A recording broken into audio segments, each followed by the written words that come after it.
the weirdness of TUBI movies. I remember I saw the scenes of like weird TUBI movies. Like, bro, what the heck? Yeah, showing me. Yeah, showing me the Avengers, right? But then it's like the Avenger, like a copy brand, or like off brands, like Nutella, and then you call it Nutmaster. Like, bro, that's how these Huh? I'm just a kid. No. Yo! What the heck? You shot your own kid? Is the kid a demon or something? She deserves to go to prison, bro. What is beyond prison? I don't know, but she deserves to go there. Yo, you shot your child? And what's up with that VFX, bro? I can do better VFX than that, bro. Movies. A magnificent visual art form that can show the riveting story of one's life or journey. They can display the harshness of someone's struggles and the beauty of someone's rise, conveying emotions that whenever I see them on screen, I can't help but feel the same way the character is feeling on screen. Not only that, they can introduce you to a new world that is entirely detached from our reality that I'm almost always engulfed in. I think that's a beautiful wonder about movies. They can spark out emotions from me that I just can't get from any other media. Facts. That's how I feel too. But what kind of deep emotions does movies like this spark for me? Of course, just like with everything else in existence, there's a not so good counterpart to movies. And these counterparts could be found way easier nowadays since most blockbusters nowadays aren't really that good anymore. Like, y'all making so many superhero movies nowadays. When are you guys gonna make the Black Bomber superhero movie? I need that. I would see that in theaters 3 times in a row. Y'all show my boy no. Yo, I feel like there is no great movies that comes in 2025. I mean, the only great movies that are in 2025 is like sequels. Like, there's a lot of Sonic movies. Of course, all the Sonic movies are good, but like, bro, there's a lot of sequels. You know, I don't think there's a new movie. I don't know. I mean, of course, there's a new Superman, but it's like we have a lot of Superman movies. Why do we need another one? Like, bro, let's make a black Superman, bro. Where is the black Superman? I know there's a black Superman. I have seen it. And Miles Morales, bro. Like, bro, make a lot of black superhero character movies instead of bringing these sequels. Respect. And yet y'all gonna produce the 18th billionth Fast and Furious movie. Ain't nobody wanna see that. And streaming services be producing half the slop we be consuming nowadays. You can find many of them on Netflix. There's a ton of banger movies on there. But after seeing it on TikTok from time and time again, it seems like there's a streaming service that is a gold mine for not only B movies, but low quality looking, $50 budget, filmed on a Motorola looking ass movies. TUBI. And when finding this out, my curiosity got the best of me. I needed to see this. And when I checked it out, I was not only amazed, but I was perplexed on how amazing these movies are. Some of these movies will make Martin Scorsese reconsider what true cinema is. And this bitch is sitting on my living room couch.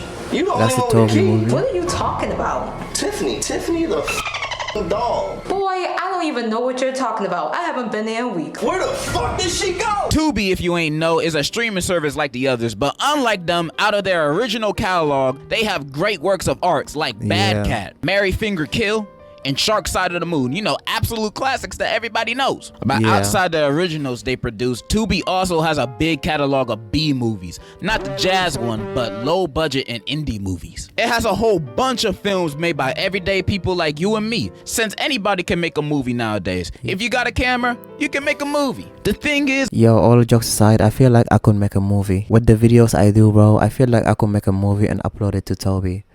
Like, but I'm not talking about like these cringy movies, you know, with no color grading and VFX. Like, bro, I could actually make a superhero like a movie with an actual good quality. Watch, bro. a lot of these films don't look the best or sound the best or even make sense half the time, but that's okay. These people made and created a movie that they're so proud of that they released it to the public for all of us to watch. There's no better accomplishment than that. I'll be talking about one movie today, and that movie is titled Love Beat the Hell Out of Me. And today, I'll be going through and over these movies, just so you guys can see a glimpse of what I saw of what TUBI has to offer. By the way, this ain't sponsored by TUBI. They ain't paying me jack to do this. But if a TUBI exec is watching this, my pockets are open. Just like how my pockets are open for today's sponsor. All right, let's get this started. I gotta go to my BBL appointment later.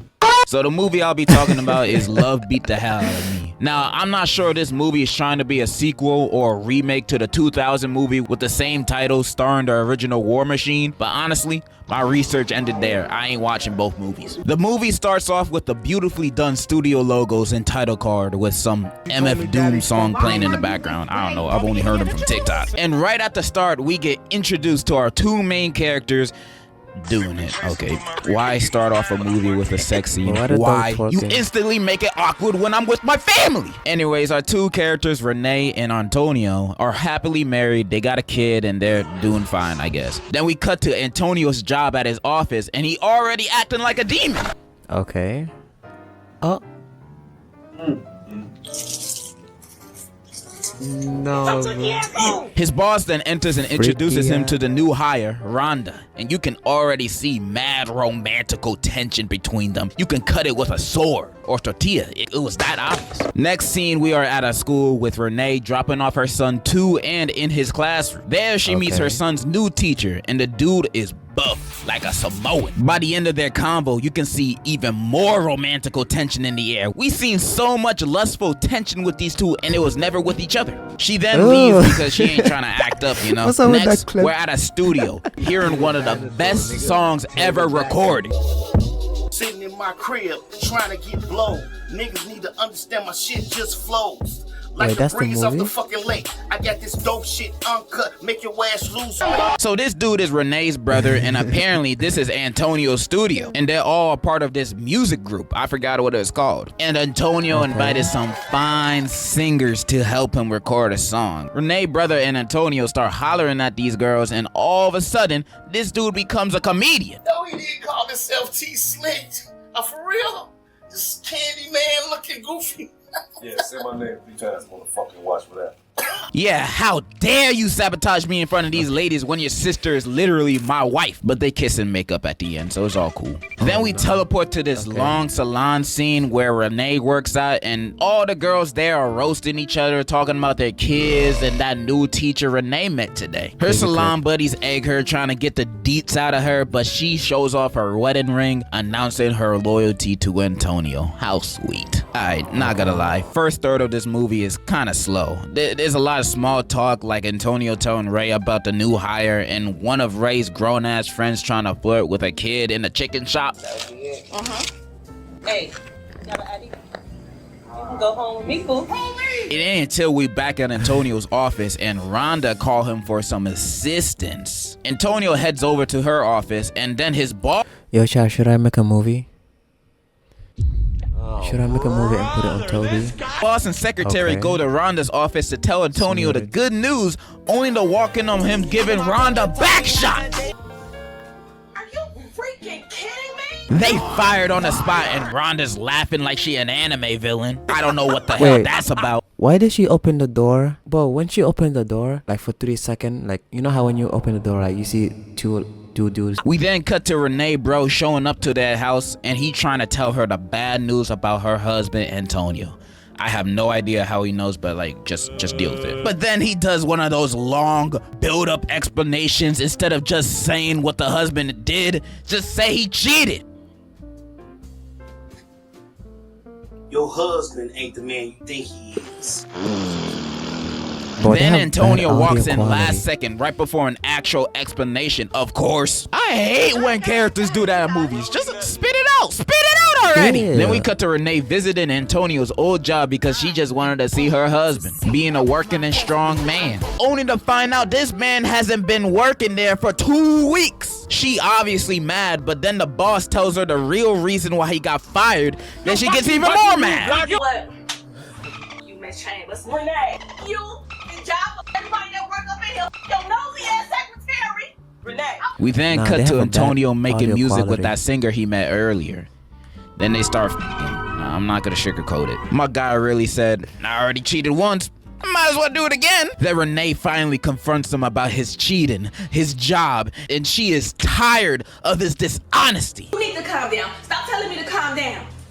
Who the fuck you think you talking? Yo, chill, Unc. Come on. He said, marry me. You know the African movie when the guy slapped the woman and then the woman was like, you slapped me, you monkey. And he's like, marry me. But he pulled up that card. This man just starts going Chris Brown on her and starts chasing her with a gun like he John Wick in the most intense chase scene I've ever seen in a movie. Imagine Yo, base 44, what did I tell you before not distracting me while I'm watching my video?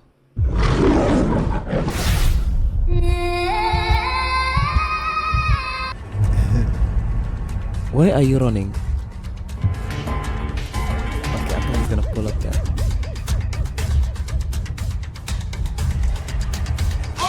She falls and he brings her back home and threatens her saying, you better not leave me or I'm gonna go crazy. And he's also a crackhead now, I guess. Next scene, her brother show up and sees her face. Super worried, he asked, who did this? And she's like, Antonio, but we're not together no more, so there's nothing to worry about. But he wasn't having it, and he was gonna deal with it on his own. Bro waits for Antonio to pull up out of his car to drive by his ass. Hey, Antonio, you been beating on my sister? That's my wife. That's your business. That's my business. Don't take that motherfucker. Get the fuck off my sister. And in Antonio's dying breath, he licks his lips and then dies again. Can't be seen having chapped lips around the hose. Then we cut to his funeral, which is mad empty. Not even his son showed up. Nobody liked this nigga, I guess. And Renee crying like he ain't just beat her ass 5 minutes ago. What did I do? Renee then goes to see Antonio's mother. When after seeing Renee's scars, she said she always feared this would happen to her. Turns out Tony's father was also a cheater and a beater. And Antonio got his bad habits from his daddy. She begs for Renee to leave Antonio, but Renee says she can't leave him because he threatened her. But he was just at his funeral. He dead now. What are you gonna do? Slap you from the grave? Like, that's just ridiculous. Tony's mom then recommends her to at least leave the house while he's still there. And then she proceeds to think about her son's teacher that she spoke to for like 30 seconds. I didn't know you guys had that kind of relationship already. Anyways, we go to the next scene at night to the singer girl appearing to be catcalled by some random homeless dude. Only for him to be Antonio? I thought this man was dead. What the hell he doing back? First time I saw this scene, I thought it was a flashback or something. But nah, he's alive. He's alive. So what was that funeral about? That must some be a Mr. Robot dream sequence or some shit? Yeah. How is he not dead? I mean, from what I found out later on in the movie, he ain't from Wizards of Waverly Place. So how he came back to life? In the movie, never explains this. He's just alive again and homeless now. My personal theory is that he has the same powers of Kenny from South Park, but that's just me. Anyways, he confronts the girl about her not answering his calls, but she ain't having it with his drug problems because he's a junkie now, I guess. He gets mad and is about to smack her, but then she pulls out the blicky on him. Miko. Bitch, He slowly backs away from her and then notices someone he knows in the alleyway. I know you. I know you. What do you want, man? It's his dealer and he begging for more compound V, but he got no money. So he offers to do whatever she wants. They walk away together and we transition to a montage of Renee becoming a stronger woman who don't need no man. We then cut to her packing her bags to move out, and while packing, Renee's friend frantically comes in the room. Renee, Capone called. We need to go get Antonio now. Get him for what? Like I said, we need to go get Antonio. And she does one of those things where she don't explain why she has to do it. She just says, there's no time. Like, nah, you gotta explain why I need to save my abusive husband, cause I will never be in the mood for that. Renee eventually agrees to go, and as they looking around for him, they pull up to a trap house, and then her friend like, nah, let's just get out of here and call the police. This place ain't safe. But Renee's like, nah, he my husband. Nigga, you leaving him. Both of them go inside and Renee's friend starts tripping for good reason, saying again, this ain't safe because there's literal junkies walking around, and why we doing all this for him?